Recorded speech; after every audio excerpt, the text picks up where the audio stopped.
નમસ્કાર મિત્રો, આ વાર્તા સાંભળશો તો ખરેખર તમારી આખી જિંદગી બદલી જશે. તો છેલ્લે સુધી જરૂરથી સાંભળજો. દોસ્તો, મારું નામ રાઘવ છે. મારી ઉંમર 26 વર્ષ છે. હું એક નાનકડા એવા ગામડામાં રહેતો હતો. અમારી પાસે થોડી ખેતી હતી અને ગરીબીમાં મેં મારું ભણતર પૂરું કર્યું હતું. અને નસીબે મને શહેરમાં સારી એવી કંપનીમાં નોકરી મળી ગઈ હતી. અને કંપની શહેરમાં હોવાથી મારે ત્યાં જ રહેવું જરૂરી હતું. આથી જ મેં રવિવારેની આજુબાજુ રૂમ શોધવાનું શરૂ કર્યું હતું. અને ઘણી જગ્યાએ શોધ્યા પછી મને રૂમ ન મળ્યો હતો. અને શોધતા હું થોડેક દૂર નીકળી ગયો હતો. અને એક ઘર પાસે નાની એવી પાર્ટી ચાલી રહી હતી અને ત્યાં ભાડે રૂમ મળતા હતા. મેં તપાસ કરી અને ₹3000ના ભાડે એક રૂમ મળી ગયો હતો. મારો પગાર ₹22,000 હતો, એટલે હું આ ભાડું ચૂકવી શકતો હતો. અને ત્યાંનું વાતાવરણ પણ ખૂબ જ સારું હતું, એટલે મેં રૂમ લઈ લીધો હતો. અને જરૂરી સામાન સાથે ત્યાં શિફ્ટ થઈ ગયો હતો. એટલે કે હું ત્યાં રહેવા જ ચાલ્યો ગયો હતો. અને હું જાતે જ રસોઈ બનાવીને ખાતો હતો, કારણ કે મારે જરૂરી ખર્ચ ન હતો કરવો. અને હું ઘણી જ વાર મારા રૂમની બાલ્કનીમાં બેસીને બહારનું દ્રશ્ય જોતો હતો. અને મારી સામે એક જૂનું એવું મોટું વાડીવાળું ઘર હતું. ત્યાં મને હંમેશા એક સુંદર યુવતી દેખાતી હતી. અને તે હંમેશા સફેદ સાડી પહેરતી હતી અને તેના કપાળે સિંદૂર ન હતું. કદાચ તે વિધવા હતી, પણ તેની ઉંમર લગભગ મારા જેવી જ લાગતી હતી. અને હું બાલ્કનીમાંથી તેને જોતો હતો અને તે પણ ક્યારેક મારી તરફ નજર નાખતી હતી, એટલે કે તે પણ મને જોતી હતી. અને તેમની વાડીમાં એક આંબલીનું ઝાડ હતું અને ઝૂલો હતો. તે ઝૂલા પર બેસીને ઝૂલતી હતી અથવા કપડાં સૂકવવા આવતી હતી. અને ત્યારે તેના ચહેરા પર હંમેશા થોડીક નારાજગી જ દેખાતી હતી. અને હું આવતા જતા તેને જોતો હતો. અને ક્યારેક તે બહાર બેઠી હોય તો ક્યારેક મારી તરફ જોઈ રહી હોય. અને પછી હું બાલ્કનીમાં આવું તો તે મારી તરફ જોઈને હળવું એવું સ્મિત આપતી હોય. અને ત્યારે મને ખૂબ જ મજા આવે. એક રાત્રે લગભગ 9 વાગ્યે અચાનક તે યુવતી રડતી મારા રૂમની બહાર આવી હતી અને દરવાજો ખખડાવ્યો હતો. હું સૂવાની તૈયારીમાં જ હતો અને ત્યારે મને અચાનક અવાજ સંભળાવીને દરવાજો ખોલ્યો હતો. મને અવાજ સંભળાયો ને એટલે તે રડતી રહી હતી અને આંખોમાંથી આંસુ વહેતા હતા અને ડરેલી લાગતી હતી. ત્યારે મેં પૂછ્યું હતું, શું થયું? તેણે કહ્યું, મારા પિતાજીના છાતીમાં દુખાવો થાય છે, તેમને હોસ્પિટલ લઈ જવા પડશે અને ઘરે કોઈ પુરુષ નથી. તમે મારી મદદ કરશો શું? હું તરત તેની સાથે નીચે ગયો હતો. તેના પિતાજીને ખરેખર ખૂબ જ દુખાવો થતો હતો અને મેં તેને કહ્યું હતું, તું પિતાજીને સંભાળ, હું ગાડી લઈને આવું છું. અને હું દોડીને 1 કિલોમીટર દૂર શહેર તરફ ગયો હતો અને ત્યાર પછી રિક્ષા લઈને પાછો આવ્યો હતો. અમે તેમને તરત જ હોસ્પિટલ લઈ ગયા હતા. અને રિક્ષામાં તેના પિતાજી વચ્ચે હું એક બાજુ હતો અને તે યુવતી બીજી બાજુ બેઠી હતી. અને હોસ્પિટલ પહોંચ્યા હતા ત્યાર પછી ડૉક્ટરે કહ્યું હતું કે તેમને હાર્ટ એટેક આવ્યો છે અને નસોમાં બ્લોકેજ છે, એટલે નસ બ્લોકેજ થઈ શકે છે અને ઓપરેશન કરવું પડશે. સારવાર શરૂ થઈ અને ધીમે ધીમે તેમની તબિયત સુધરવા લાગી હતી. અને હું પણ તેમની હોસ્પિટલમાં સાથે જ હતો અને તેમના ખબર અંતર પૂછતો. તેમના ઘરની હાલત સારી હતી, પણ દીકરો ન હોવાથી આટલી મુશ્કેલી પડી હતી અને મેં તેમની ઘણી જ મદદ કરી હતી. થોડા દિવસોમાં તેમના પિતાજી ઘરે પાછા આવી ગયા હતા અને તેમણે મારો આભાર માન્યો હતો. આ ઘટના પછી તે યુવતીનો ભાઈ પ્રત્યેનો દ્રષ્ટિકોણ બદલાઈ ગયો હતો. એક રવિવારે તે આંબલીના ઝાડ નીચે બેઠી હતી અને મારી તરફ જોઈને સ્મિત આપ્યું હતું. ત્યારે મને ખૂબ જ મજા આવી રહી હતી. મેં પણ હળવું સ્મિત આપ્યું હતું. તે દિવસે હિંમત કરીને હું તેની પાસે ગયો હતો અને પૂછ્યું, તારું નામ શું છે? તેણે કહ્યું, મારું નામ શિવાંજલિ છે. ત્યાર પછી તેણે મને પૂછ્યું હતું, તમારું નામ શું છે? મેં કહ્યું હતું, મારું નામ રાઘવ છે. અને મને ફરી પૂછ્યું હતું, તું અહીંયા શું કરો છો? તો મેં કહ્યું હતું, હું કંપનીમાં નોકરી કરું છું. અને તે દિવસે અમે ઘણી જ બધી વાતો કરી હતી અને તે ખૂબ જ સુંદર લાગતી હતી અને લાગ્યું હતું કે તેનું મન કોઈની સાથે ખુલીને વાત કરવા તરસી રહ્યું હતું. અને થોડી વાર વાતો કર્યા પછી હું નાસ્તો કરવા ગયો હતો અને હવે ધીમે ધીમે અમારી વાતો પણ વધવા લાગી હતી અને અમે સારા એવા મિત્રો પણ બની ગયા હતા.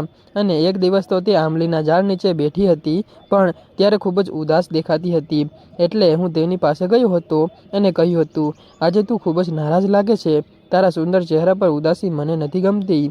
અને પછી મેં પૂછ્યું, તો તું હંમેશા સફેદ સાડી જ કેમ પહેરે છે અને કપાળે સિંદૂર કેમ નથી લગાડતી?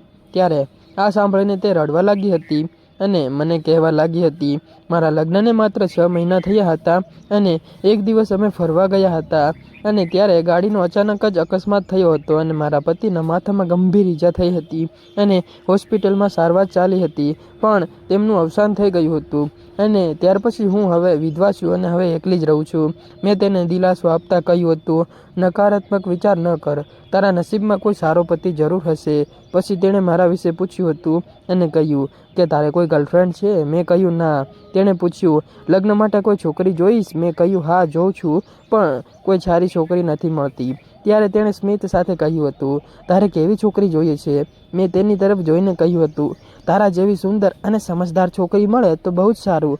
ત્યારે મારી આ વાત સાંભળીને તે શરમાઈ ગઈ હતી. શરમાઈને નજર નીચે નાખી દીધી હતી. ત્યાર પછી મારી વચ્ચે નજરોથી વાતો શરૂ થઈ ગઈ હતી અને નજરો મળવા લાગી હતી અને એવું લાગવા લાગ્યું હતું કે અમે એકબીજાને પ્રેમ કરવા લાગ્યા છીએ. અને એક રવિવારે તેના મા બાપ સવારે 10 વાગ્યે ખેતરે ગયા હતા અને તે ઘરે એકલી જ હતી, બીજું કોઈ ન હતું. હું બાલ્કનીમાંથી જોતો હતો ત્યારે તેણે મને નીચે બોલાવ્યો હતો અને ત્યાર પછી અમે બંને ઘણી જ બધી વાતો કરી હતી. તેણે કહ્યું હતું, હું તારા માટે ચા બનાવું. હું તેની સાથે તેના ઘરે ગયો હતો અને તેનો વાળો ખૂબ જ સુંદર હતો. હું સોફા પર બેઠો હતો અને તે રસોડામાં ગઈ હતી. થોડી વાર પછી તે પાણીનો લોટો લઈને આવી હતી અને ત્યારે તેનો હાથ મારા હાથને એકદમ અડી ગયો હતો અને ત્યારે તે શરમાઈને સ્મિત આપીને ચા બનાવવા ચાલી ગઈ હતી.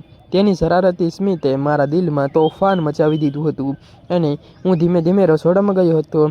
તે મને જોઈને ફરી શરમાઈ ગઈ હતી. ત્યારે ચા ઉભરાઈ ગઈ અને ગેસ પર ફેલાઈ ગઈ હતી. તેણે ગેસ બંધ કર્યો હતો અને ચા કપમાં નાખી અને મને આપી હતી. ત્યાર પછી હું હોલમાં બેઠો અને તે પણ મને ચાનો કપ લઈને મારી બાજુમાં જ આવીને બેસી ગઈ હતી અને તે સમયે વાતાવરણ ખૂબ જ રોમેન્ટિક બની ગયું હતું અને અમે ચા પીતા પીતા એકબીજાને નિહાળતા રહ્યા હતા.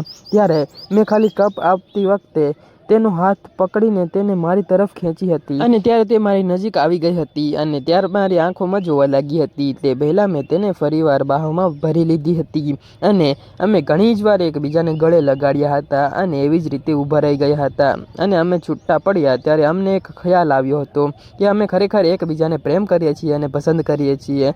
થોડી વાર તેણે કહ્યું હતું, મા બાપ ખેતરેથી આવવાનો સમય થઈ ગયો છે, હવે તારે જવું જોઈએ. અને હું જવા તૈયાર જ ન હતો, પણ તે થોડીક નારાજ થઈ ગઈ હતી એટલે હવે મારે જવું જ પડ્યું હતું.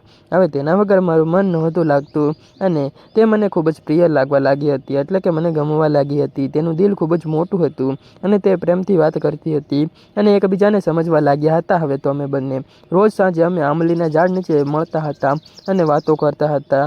એક દિવસ તો તેના મા બાપ બજારે ગયા હતા અને હું ધીમે ધીમે તેના ઘરે ગયો હતો. દરવાજો ખુલ્લો હતો અને તે સોફા ઉપર બેસીને ફિલ્મ જોઈ રહી હતી અને હું એકદમ ચૂપચાપ તેની પાછળ ગયો અને તેની આંખો મારા હાથથી ઢાંકી દીધી હતી અને તે ચોંકી ગઈ અને મારો હાથ છોડાવવા લાગી હતી. હું તેના માટે કેડબરી ચોકલેટ લાવ્યો હતો અને મેં તેને આપી. અમે બંને વાતો કરતા રહ્યા અને એકબીજાનો હાથ પકડીને બેઠા હતા.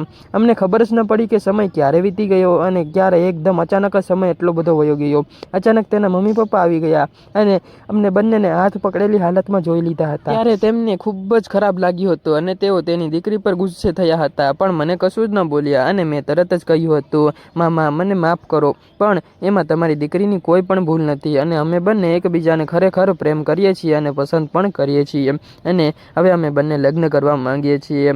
જો તમારી ઈચ્છા હોય તો મારા લગ્નને મંજૂરી આપો. ત્યારે મારી વાત સાંભળીને તેના મા બાપ પણ ખૂબ જ ખુશ થઈ ગયા હતા, કારણ કે તેમની દીકરી વિધવા હતી અને તેમને તેમના ભવિષ્યની ચિંતા હતી અને ચિંતા તો હોય જ, કારણ કે વિધવા હતી. એટલે તેને કહ્યું, અમને પણ તું ગમે છે અને તે અમારી દીકરીને પસંદ કરી, એ જ અમારા માટે મોટી વાત છે.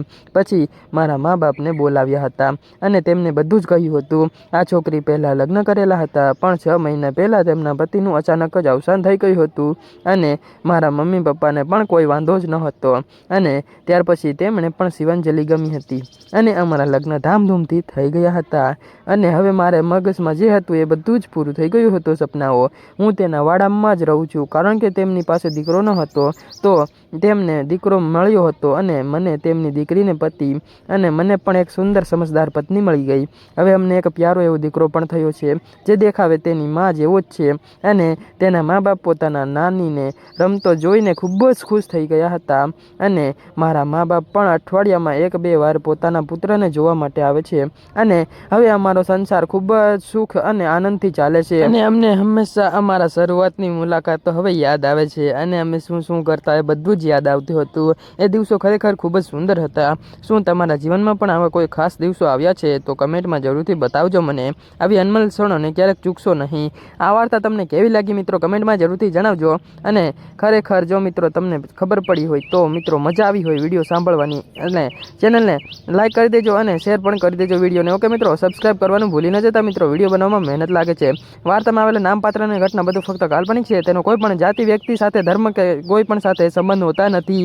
વાર્તા ફક્ત શૈક્ષણિક હેતુથી અને મનોરંજન માટે બનાવવામાં આવેલી છે. તેને અન્યથા ન જોશો, કાલ્પનિક રીતે જોજો અને મનોરંજનના હેતુથી જ જોજો. કાલ્પનિક રીતે જોજો અને મિત્રો સબસ્ક્રાઇબ કરવાનું ભૂલી ન જતા. ઓકે, ધન્યવાદ.